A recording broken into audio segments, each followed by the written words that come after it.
When you walk into a pet store and see a cute puppy, do you think about how they got there? You should.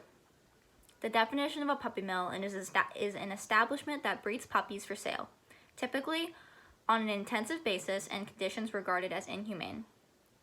The Animal Welfare Act puts laws on how breeders run their facilities. The main animal welfare needs are a suitable place to live, a suitable diet, the exhibition of normal behaviors, to be housed with or apart from other animals, and to be protected from pain, suffering, injuries, and disease. Amish puppy mills have been known for foul treatment of our everyday man's best friend, dogs. Dogs brought into puppy mills are raised in horrible conditions. The Amish treat these dogs like livestock, where their feet may never touch the ground, and female dogs may be bred until they die. I want to show some people the tragic lives of these puppies are living under the care of these people. Tonight I will share with you how involved the Amish really are and explain why this is not okay. I do want to give a disclaimer. There is going to be some intense descriptions of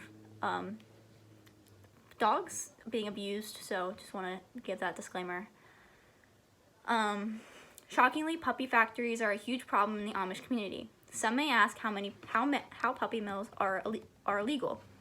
The simple answer is that the USDA allows their existence. A breeder may not see the inspector for years, for the inspectors are risk-based, which means that they can just show up whenever.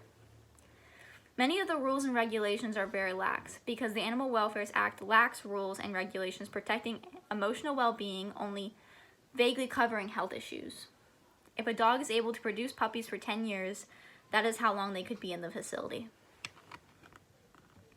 The people do not see the horrible conditions their dogs are coming from when they take that split-second decision to purchase a puppy from a pet store. Pet stores are among the largest buyers of these cruel breeder dogs.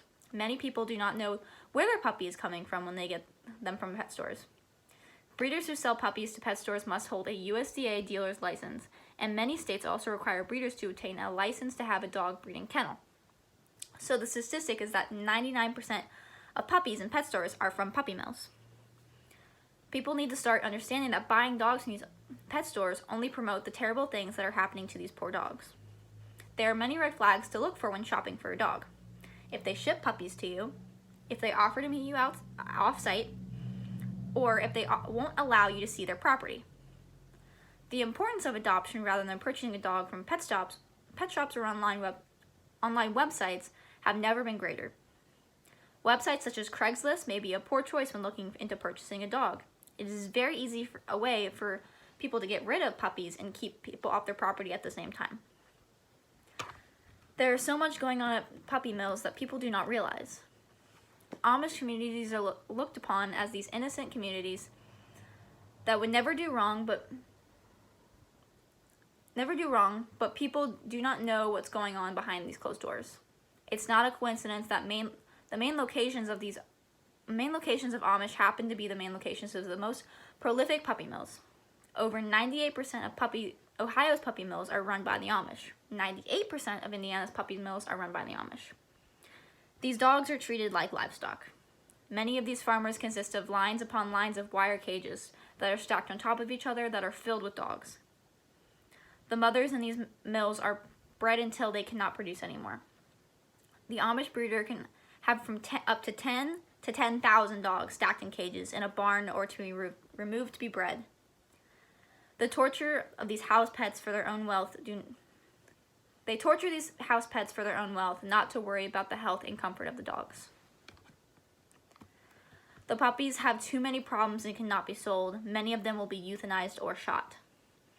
Legally, if the puppy farm has less than 60 dogs, they can be shot, but if they have over 60 dogs, they cannot be shot. The dogs are mainly kept in rabbit hutches that are way too small, so when the dogs come out, they walk like crabs because they've never been able to walk. They've never walked on any surface. They don't know what it is. They will pull the heads back. They will pull the heads back and then hammer sharp instruments down their throat to scar their vocal cords so they can't bark. They will go through so many inhumane measures to not get caught. Breeders only see these dogs as quick cash, not as living beings. A very common thing in puppy in puppy farming is dog auctions. Dog auctions are where new breeders can go and buy their startup breeding stock and equipment. The dog auctions are in a normal auction style format and they are sold to the highest bidder. Most are sold with chronic, untreated, painful conditions such as ear infections, rotten teeth, urinary tract infections, sores on their feet, mastitis, and more. Once the bidding starts, the auctioneer starts highlighting everything that could sell the dogs: their ages, if they're in heat, if they're good mothers, or if they produce big litters. Dog auctions usually have 100 to 450 dogs of all ages listed for sale. Now you know how involved the Amish really are and why this is not okay. I knew that puppy mills were bad, but I never knew they were this bad. I was already very adamant on getting my dogs from rescue, but now I am passionate about getting the word out and pushing on to people how important it is to adopt and not to get from a breeder. There needs to be stricter laws and harsher punishments if this is going to change. Please spread the word. And I know we're very close to a pet land. No, it's really bad. They get their dogs from these places, and it's just not something you need to support. Thank you.